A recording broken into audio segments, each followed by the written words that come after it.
जय श्री कृष्णा भक्तों।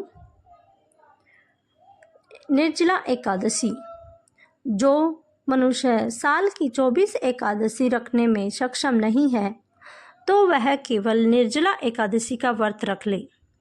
ऐसा करने से सभी एकादशियों का फल मिल जाता है। निर्जला एकादशी की पूजा विधि इस प्रकार है। व्रत से एक दिन पहले हल्का भोजन करें और खूब पानी पिए। व्रत के दिन ब्रह्म मुहूर्त में स्नान करें। भगवान विष्णु के समक्ष व्रत का संकल्प लें। एक स्वस्थ स्थान पर भगवान विष्णु और माता लक्ष्मी की मूर्ति स्थापित करें। पूजा के लिए चंदन, तुलसी पत्र, फल, फूल, धूप, दीप और पंचामृत तैयार करें। एकादशी व्रत की पूजा प्रक्रिया इस प्रकार है। भगवान विष्णु को पंचामृत और तुलसी पत्र अर्पित करें। फिर रुद्री पाठ से भगवान का जल अभिषेक करें। ओम नमो भगवते वासुदेवाय इस मंत्र का 108 बार जाप करें।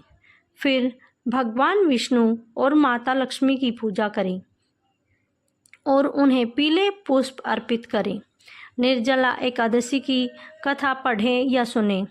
फिर रात्रि में हरि जागरण करें। फिर अगले दिन द्वादशी तिथि पर पारायण समय में गरीबों और ज़रूरतमंदों को जल, भोजन, वस्त्र और धन का दान करें और लौकी की सब्जी के साथ चावल प्रसाद से व्रत तोड़ें। निर्जला एकादशी की कथा इस प्रकार है। एक दिन भगवान श्री कृष्ण की आज्ञा से भीमसेन व्यास जी से कहने लगे कि हे पितामह, भ्राता युधिष्ठिर, माता कुंती, द्रौपदी, अर्जुन, नकुल और सहदेव आदि सब एकादशी का व्रत करने को कहते हैं, परंतु मैं उनसे कहता हूँ कि मैं भगवान की भक्ति पूजा आदि तो कर सकता हूँ, दान भी दे सकता हूँ, परंतु भोजन के बिना नहीं रह सकता, क्योंकि मेरे पेट में वृक्क नाम वाली अग्नि है और वह भोजन करने से ही शांत रहती है। अतः आप मुझे कोई ऐसा व्रत बतलाइए जो वर्ष में केवल एक बार ही करना पड़े। यह सुनकर व्यास जी कहने लगे कि हे पुत्र, वृषभ और मिथुन की संक्रांति के बीच ज्येष्ठ मास के शुक्ल पक्ष की जो एकादशी आती है उसका नाम निर्जला है। तुम उस एकादशी का व्रत करो। इस एकादशी के व्रत में स्नान और आचमन के सिवा जल वर्जित है। आचमन में 6 मासे से अधिक जल नहीं होना चाहिए, अन्यथा वह मद्यपान के समान हो जाता है। यदि एकादशी को सूर्योदय से लेकर द्वादशी के सूर्योदय तक जल ग्रहण न करें तो उसे सारी एकादशियों के व्रत का फल मिलता है।